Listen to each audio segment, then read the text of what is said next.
Good morning යාළුවනේ. ඔන්න මම දැන් ඉන්නේ මේ ගාල්ල පැත්තට පොඩ්ඩක් ඇවිල්ලා ඉන්නවා මේ ගාල්ලට ඇවිල්ලා දැන් ඔන්න පැසෙන්ජර් ක්‍රාෆ්ට් එකක් තියෙනවා මෙතන ඩොක්ස් දාලා.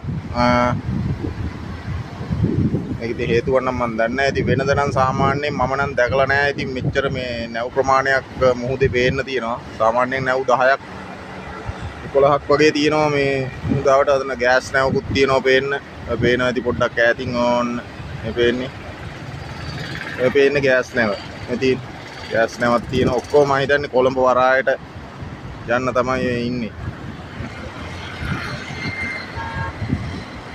ඉතින් එන්න ඕකයි අත්තේ ඉතින් හැමදේම හොඳින් සිද්ධ වෙනවා කියලා තමයි ඉතින් අපිට නම් මම දන්නේ නැහැ මට නම් පේන්නේ. ඉතින් මෙච්චර නැව ප්‍රමාණයක් ඇයි ඉතින් කවදාවත් දැකලා නැහැ මෙහෙම අපේ මේ හරියේ මෙහෙම මේ නැව් ප්‍රමාණයක් තියෙනවා මම නම් දැකලා නැහැ. ඉතින් මේ හරිය ඉන්න කට්ටිය දැකලා තියෙනවද දන්නෙත් නැහැ. මේ ඒකින්ද කට්ටිය මුකුත් අනම්මනම් කියන්න නම් එපා. මේ මම දැකලා නැහැ මෙහෙම. මේ දවස් ටිකේම ඉතින් මේ හරිය මේ විදියට නැව් තිබුණා.